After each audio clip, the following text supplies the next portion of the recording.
The problem of suffering and entering into the mystery of suffering and death is, I believe, one of the tensions of the Christian faith. We talk about how we've been redeemed, how Christ has healed us, how we've been made reunited with the Lord. And we say to ourselves, well, if this is all true, how come there's still suffering? The answer is simple, but I don't know if we always have the strength to accept it, which is that the healing that Christ gives us and the reunification with God that we experience in this world is spiritual, not necessarily physical. And that the effects of original sin continue in the world, the fallen nature of man. What's been redeemed is the soul. What's been redeemed is the thing that animates our body and our mind and our spirit, the soul. And so therefore the affliction of man and the destruction of man and the sickness of man will continue to manifest itself in the world. Can it be improved upon? Yes, we see that through medicine and doctors and people who have been gifted with particular insights as to the human condition. We see it with medical psychiatry. We see it with medicines that help the mind. We see it with people who are able to discern and counsel and comfort in the midst of trial and tribulation in people's lives. And so we do see that man does not need to be mired down in the suffering, but can elevate himself in the midst of that suffering and also make the world a better place because of the influences of the Spirit on the mind that give us the means to make the world a better place, to make our life condition better. We're growing older and living longer. It's probably because we're pumped with a whole bunch of medications that keep us alive, but we're living longer. But is the quality of life that much better? In most instances, no. And so we continue to grow older, but we also are physically weaker. And so the physical realities clash with the spiritual reality of the redemption of our soul. We say to ourselves, well, how come we don't live longer? Well, because we're destined to die, and there's nothing we can do about that.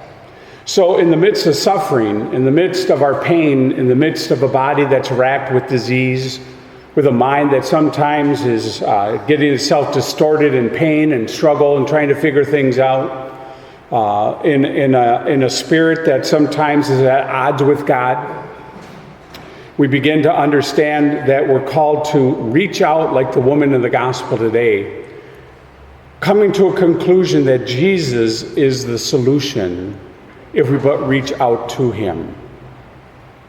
If we're willing to touch him.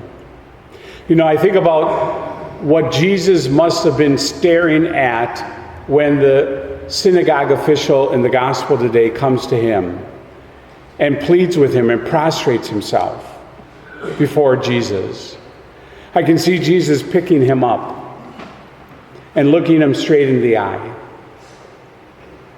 And later on, after the woman is healed and he gets the report that the daughter has died, he turns to the official and he says, "Do not be terrified.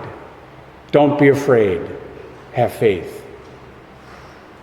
Now, we never hear this official speak ever again. He goes with Jesus and he trusts because God has reached out to him and he has reached out to God.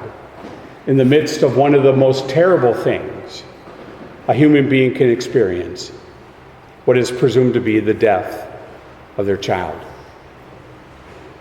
Grief, sorrow, pain in the midst of it all. And in this woman, this daughter, Jesus calls her, with great respect and love, after she reaches out and she says, if I can just touch him, because no one else can do it but him. She touches his clothing. And it says that power went out from Jesus. And Jesus says, "Who touched me?" The woman, realizing what had happened, she comes to the Lord trembling. But he says to her, "Daughter, And he looks her in the eye and says, your faith has brought you this far.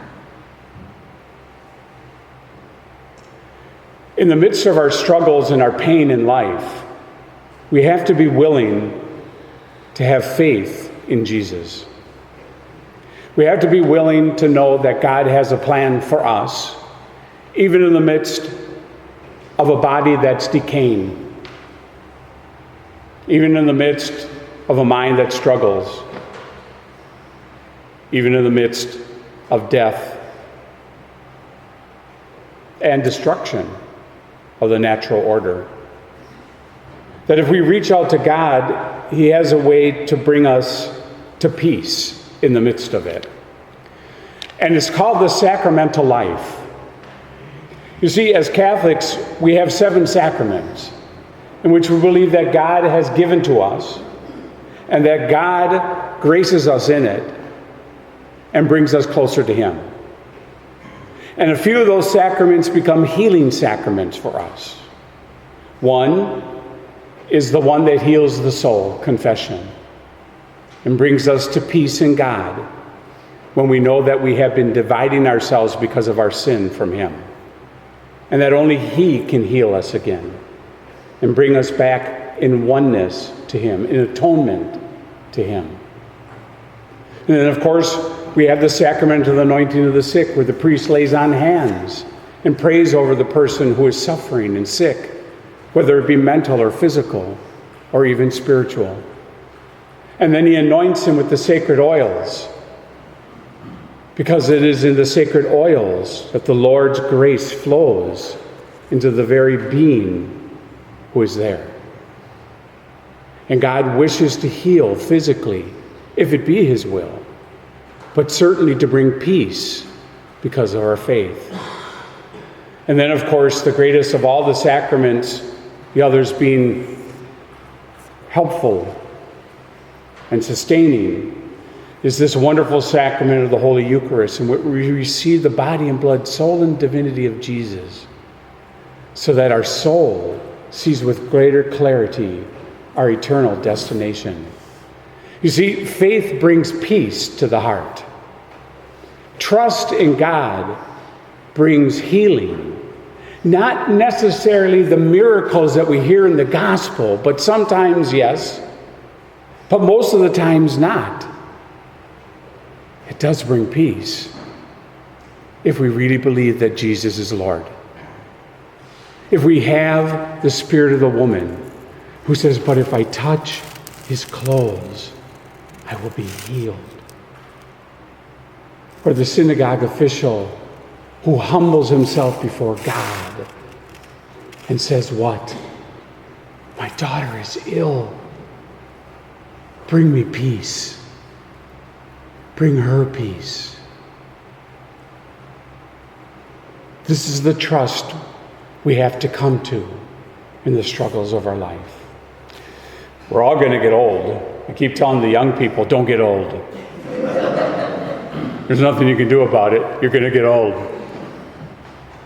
How we handle getting old, how we handle being sick, how we handle our mind, how we handle the spirit of our soul comes down to trust and faith in Jesus, who might heal it physically, but provides to us an encounter with Him in the sacraments so that we can be at peace with Him in the struggles we must endure. All we know is this, the sure and certain hope, that the day our eyes close on this world and they open on the next, there will be no more pain, there will be no more suffering, there will be no more sadness, there will be no more tears. We will behold God as He truly is. And because our faith has brought us to Him, our trust in Him will know peace for all eternity.